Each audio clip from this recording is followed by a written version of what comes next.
a new experience for all of us. And, I feel like the worst is over, but the reason I really wanted to address this is because I was just seeing so much panic and so much fear happening, and it's still happening out there in a lot of different ways. And we really wanted to just talk about how you're choosing to live in this time right now, this present moment. And when we talk about that, we're not just talking about like, oh, are you afraid to step outside? We're just talking about how you're handling the situation and your thoughts around the situation as well. So this, with so many people being confined to their homes and the situation being what it is an amazing, amazing opportunity to embrace it and to decide that you're going to fully embrace the quarantine, fully embrace this time to yourself. And working at home, even if you're still working a full-time job from home, you don't have a commute anymore, so that saves you some time. And for a lot of people, I know that business is slowing down, or they're definitely giving a little leeway in your work schedule. I know there's a lot of people out there, especially in the spiritual community. I know there's a lot of people that do their own thing and make their own hours. And obviously, if you're in some kind of profession where you're seeing a lot of people in person, like a massage therapist, that's going to affect you a lot. So it could be very easy to fall into just a very fear-based mindset of how's this going to happen? What's going to happen over the next month? Is this going to go further than that? Is this going to be impacting us for the next 2 months or 3 months? How does that impact what we're doing, how we're living? How does that impact my income? How am I going to survive? How am I going to pay my bills? There's so much fear that can arise around this, and it's beautiful, right? So I know Sam's going to agree with me on this one. With everything going on right now, the most important thing you can do is be present and maintain a positive attitude and some faith, because we can't change it.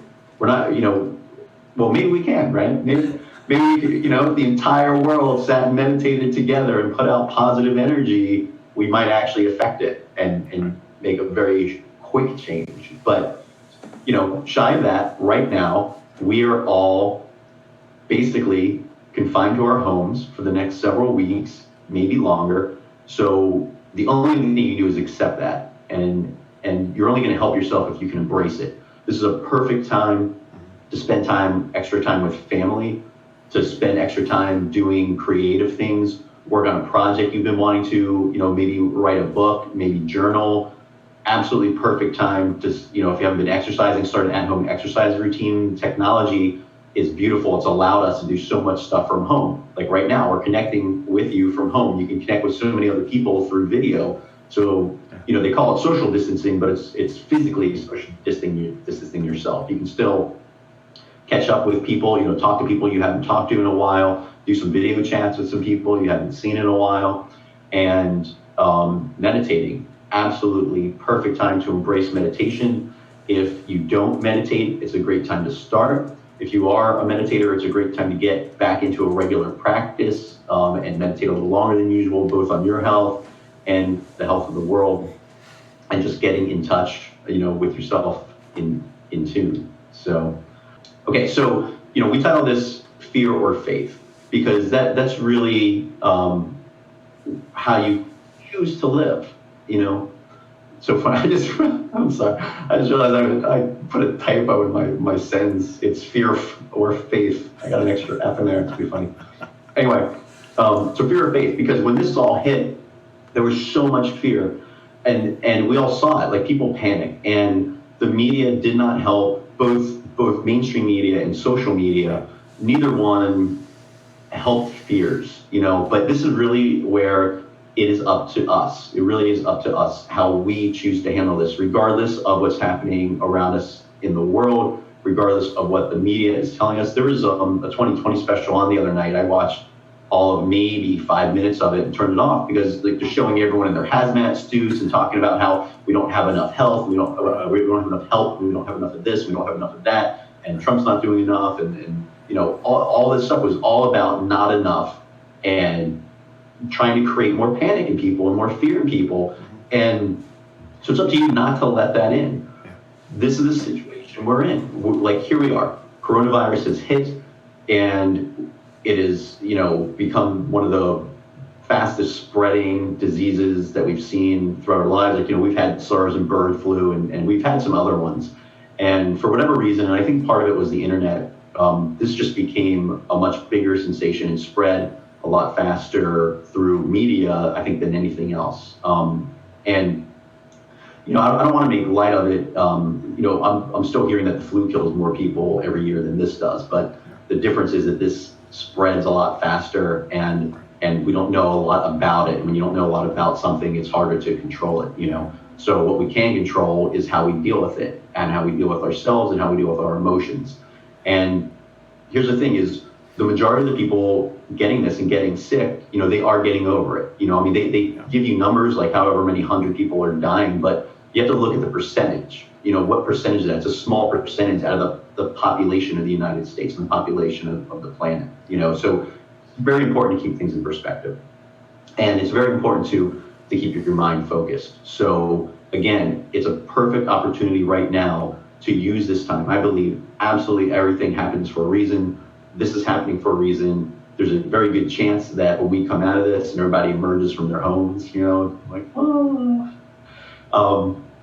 people will be in a different mindset, and hopefully it'll be a mindset that will help them live a better life moving forward. Hopefully this will help you look at your health and make better choices about your health and what you're eating, because one of the things about this virus is the weaker your body is, the weaker your immune system is, the greater of a chance it has of really affecting you and possibly killing you.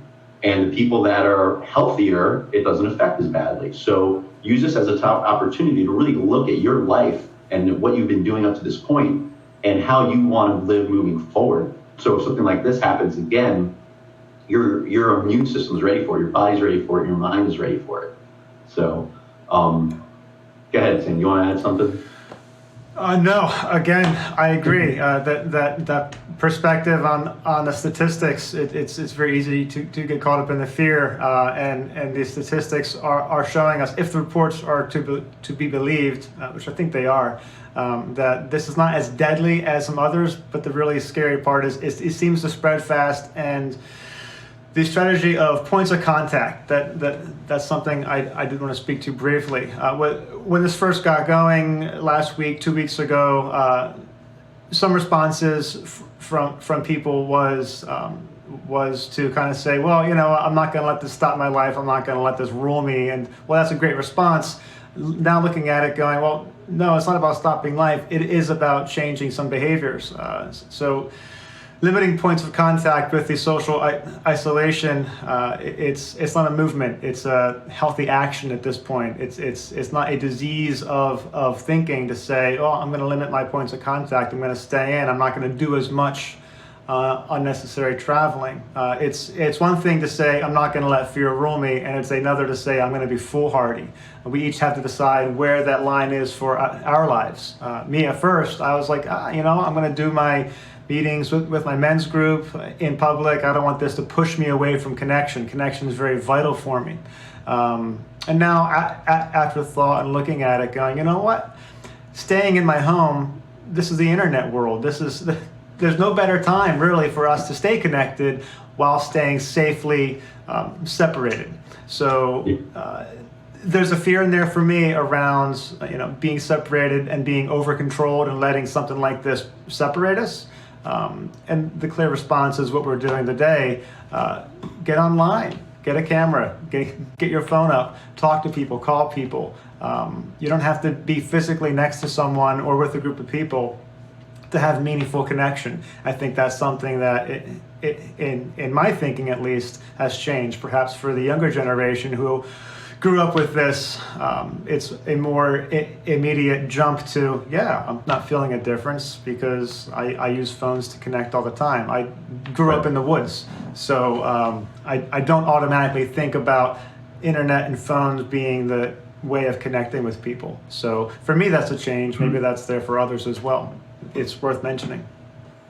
Yeah, very well said. Thanks. And same thing, when this really started hitting a critical level and people started panicking and they were talking about the social distancing and starting to shut down the schools and things like that, I was originally with the mindset of, I'm not giving in to fear. I feel healthy. I have a healthy mindset. I want to maintain my beliefs that, it's our energy around it that creates our experience. And even if I caught it, so you just go through it and you come out okay on the other side. And I didn't want the whole world to just go into fear and just shut down out of fear, so a very important thing to bring out, because here's the other part of it too. This is the other reason why I wanted to do this and address this is living in fear of faith. This, we already kind of passed the critical point because they kind of already, have everybody on lockdown and quarantine. But when we emerge, when this finally starts to blow over, like, we don't know what it's going to look like when we're allowed to start going out again. And it's possible that we think everything's fine and everybody returns to their normal world, and there could be a second outbreak. You just never know because we don't know enough about it, So as they start letting people back into the world too, it's the same thing. It's important to maintain a positive mindset. And what I really want to stress so clearly is there's a huge difference between fear and caution. So with everything going on right now, it's very important to be cautious, but that's different from being afraid. Just be smart and be mindful. Mindful is another great word. Just be very mindful if you do need to go out. If you need to go out to the grocery store, be mindful of what you're touching. Be mindful not to touch your face, your mouth, your eyes. It spreads through somebody that's sick, coughing or sneezing, and then those germs getting on something that someone else touched, and then they touch themselves. Like it's a whole chain of events for you to actually get it. It's not just necessarily put your hand on somebody's shoulder and then you're going to catch it. But again, we don't know what it's going to look like coming out of it. But what we only have is right now. So it's a hugely important time to take a important mindset and approach to it.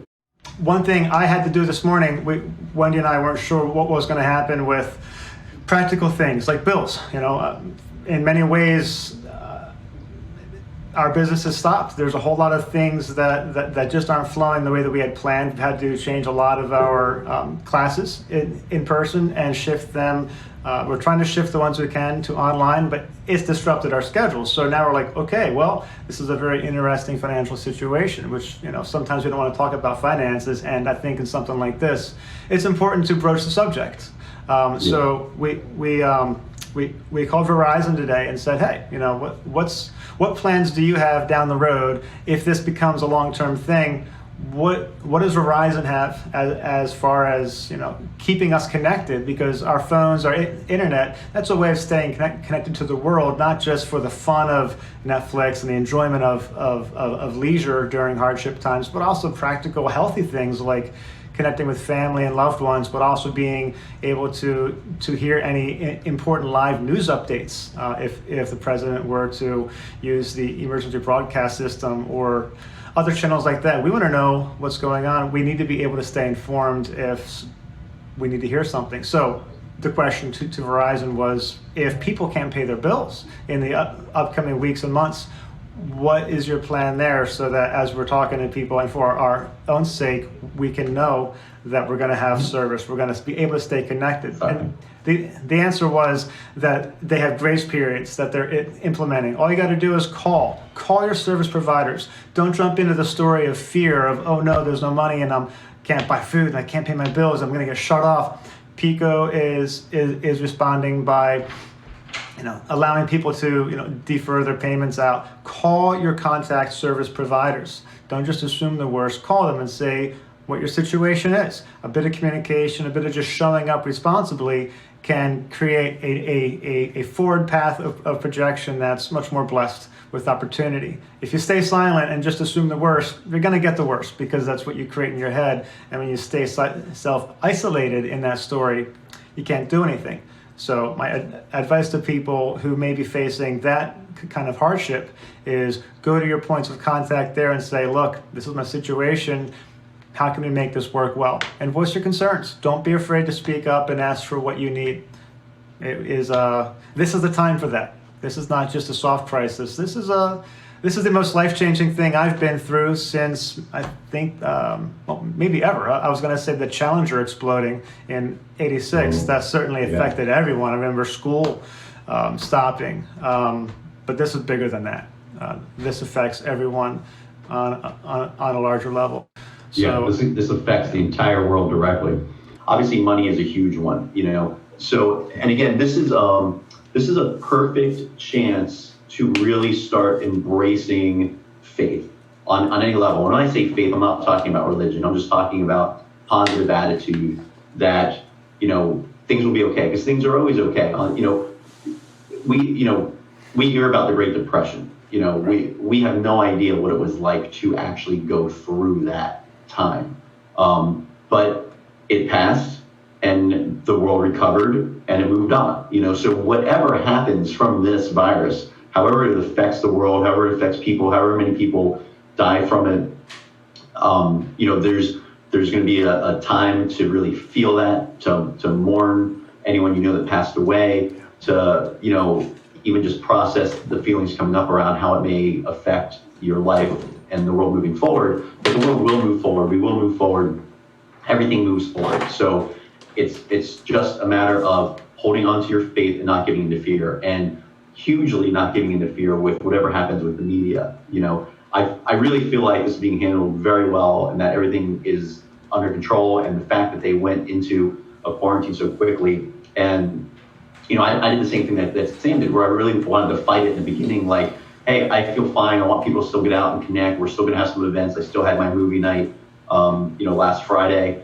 But then I started shifting towards really wanting to embrace quarantine and really appreciating it and seeing it as an amazing opportunity for us to look inward, to come back to ourselves, to come back to our home.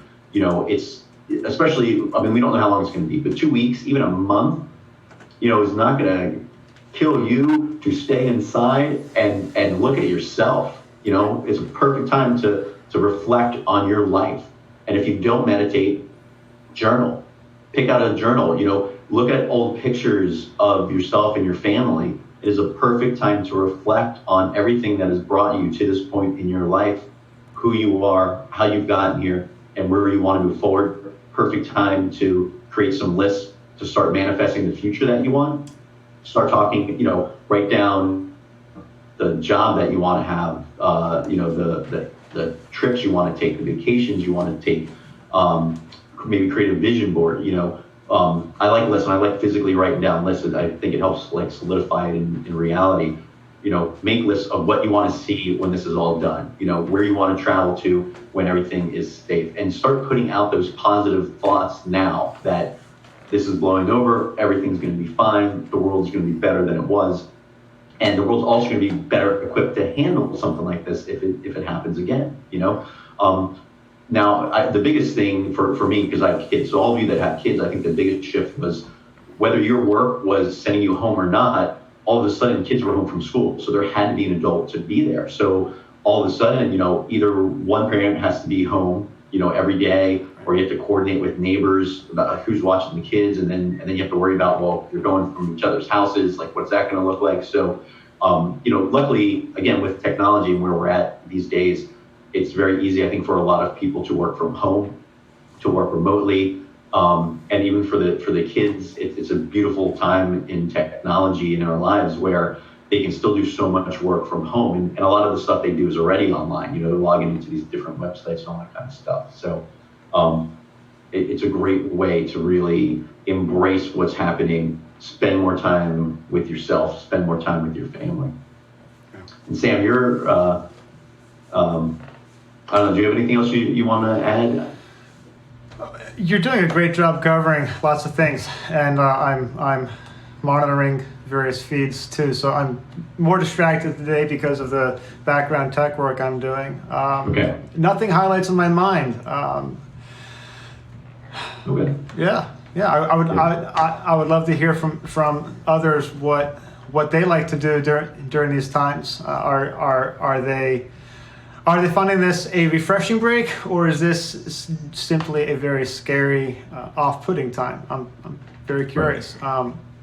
and that way we can have a really honest conversation about, well, what's the practical points of concern for you, and are they being addressed? This is like a high floodwater time.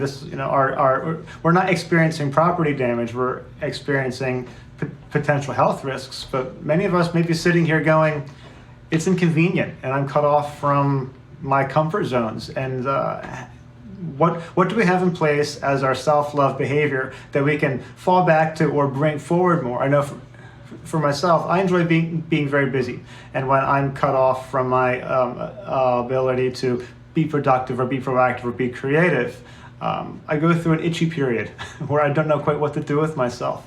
And then, of course, I go back to let's just sit and breathe, let's read a book. There's other interests, other avenues that I can do. Life doesn't stop just because something is disrupted. And it's not just a mental, faith isn't just a mental thing. You had said faith isn't just that religious aspect of rules in a book and dogmatic things we're supposed to adhere to out of some mental construct. Faith, I did an article recently for our blog, and in it I was thinking about, well, what is faith? Where does faith come from?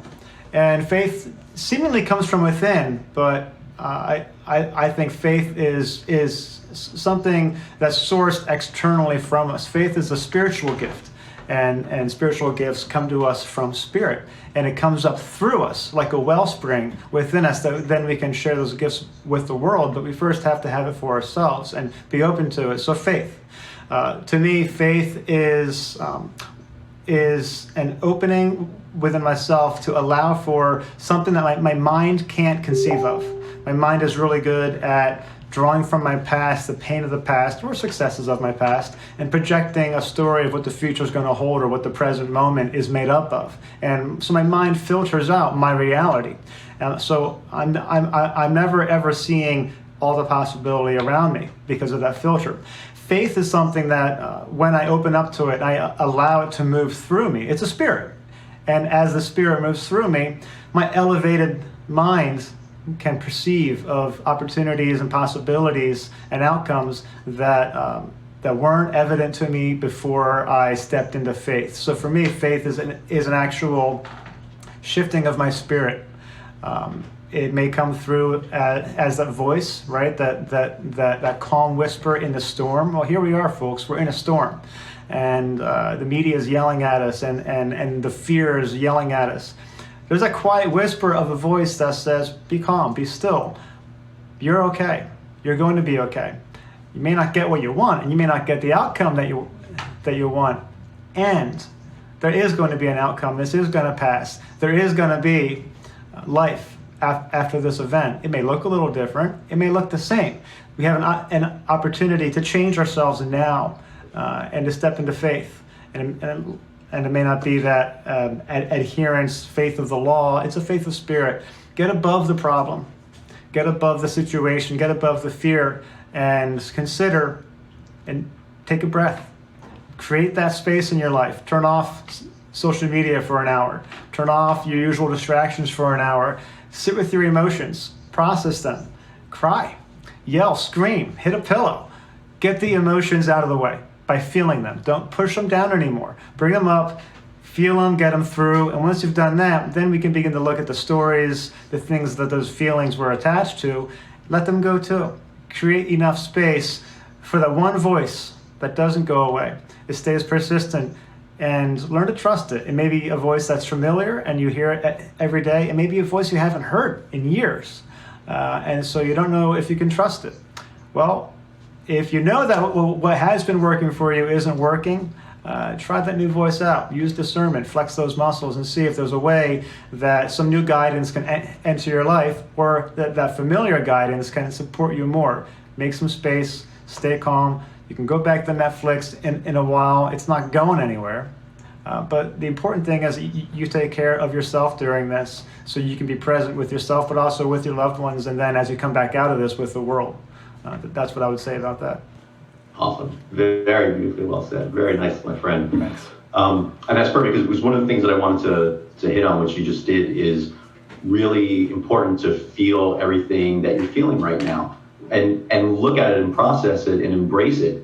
So if you are in a bit of a panic and if you are in a bit of a fear, really allow yourself to sit and feel that, feel whatever emotions are coming up around this, because everything's connected, And so if you have, like for example, if you have a fear of money right now, of not having enough money and not being able to get through this and pay all your bills and all that kind of stuff, I understand that is a very real fear presently because of what's happening, but it could also be connected to fears you've had your whole life around not having enough and not being able to make enough and all that kind of stuff. So again, it's a good time to really feel those and also look to see where there's connections back in time to when you were younger and throughout your life. So look at all the emotions coming up now and see if there are threads.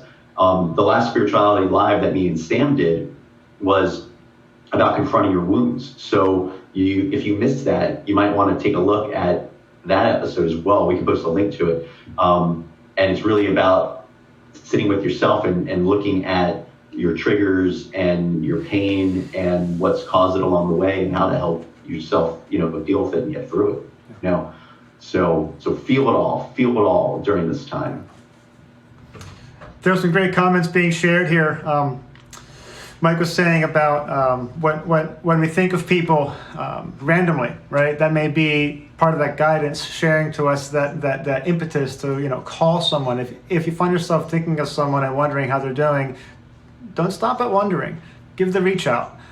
It may be that's them, their souls in that moment needing help, and you could be being given the opportunity to answer a prayer, bless them, and help lift them up out of fear. Or maybe they have an answer for part of your dilemma. And so if you are randomly guided to think of someone or call someone, put the action there and see what gold follows that.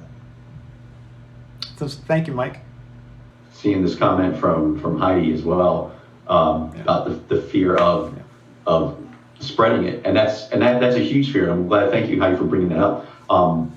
My mom is supposed to be going to Florida in April to visit some other family, and some family that's even older than she is.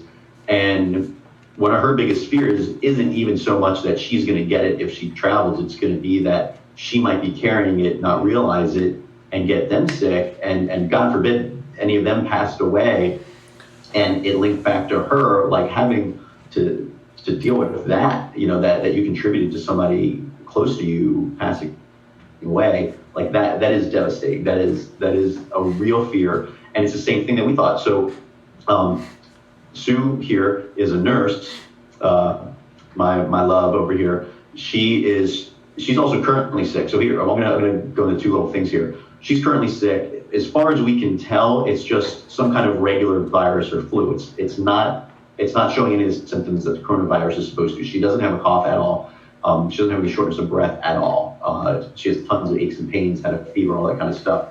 So we really think it's just a regular flu that's going to pass. But the question becomes, can she go back to work? Like if she was feeling better yesterday, she's feeling a lot better today. If she's feeling 100% tomorrow, she's a nurse. She's taking care of people. She does home care. She's in and out of the hospital. Is it possible that she still has this and then might still be able to pass it on to somebody else? And it is a scary thought. And here's the only thing that I can say about this that I feel, safe saying and feel good about saying is, in any situation, right? This isn't even about the virus. In any situation, all we can do is our best and just be smart and be mindful. And you can't stop living. So there's a lot of people that have a fear that they might possibly be carrying this and showing no symptoms, because there are people out there that are testing that don't have symptoms, right? So you might even just have to go to the grocery store. And what happens if you get someone else sick? Or God forbid you go see a family member and you get them sick. And it will be a huge soul level opportunity for you to deal with. And what you need to do is just understand that you're doing the best that you can, and that there is a greater force at work. And this is where the faith comes in. Whether you believe in God or not, hopefully you at least believe in something greater than us, and that there is a universal plan and truth and energy happening.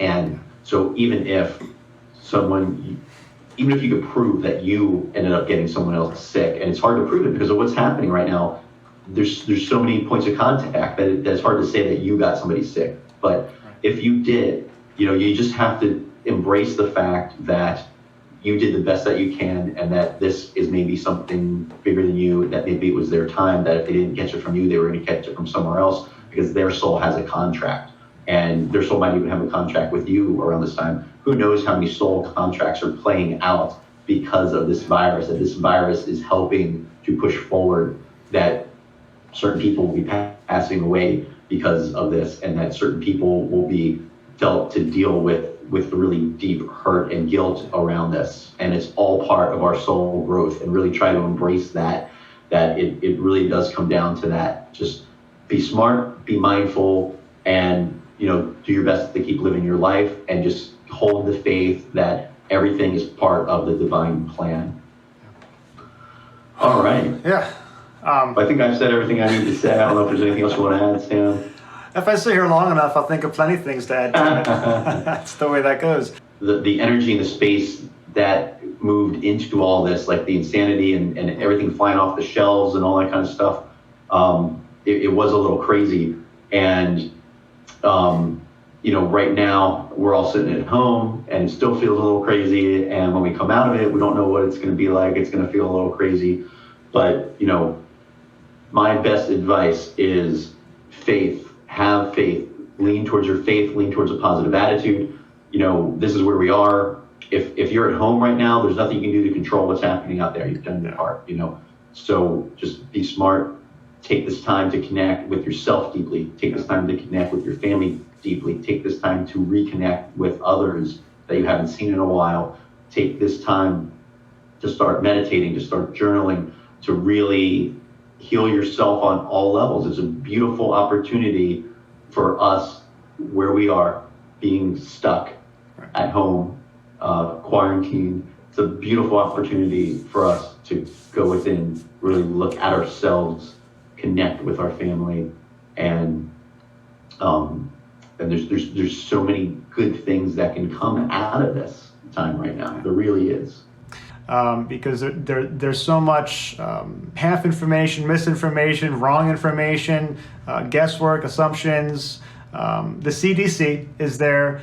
That this is what they're there for. This is exactly the kind of thing that the CDC was created, and the experts, the policies are there to help with. So maybe turn off the media voices for a while, or only go and get your information about what's going on from the centers that are studying it, that are responsible and in a place of action, and are going to be disseminating empirical fact as opposed to conjecture and hyped up information.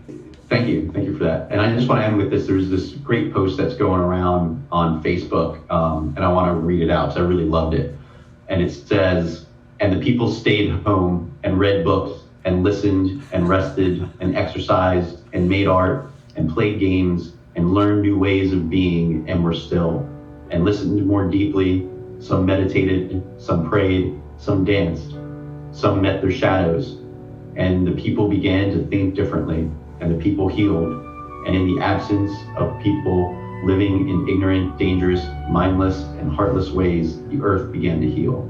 And when the danger passed and the people joined together again, they grieved their losses and made new choices and dreamed new images and created new ways to live and heal the earth fully as they had been healed." So thank you everybody for joining. That's beautiful, Greg. Thanks so much.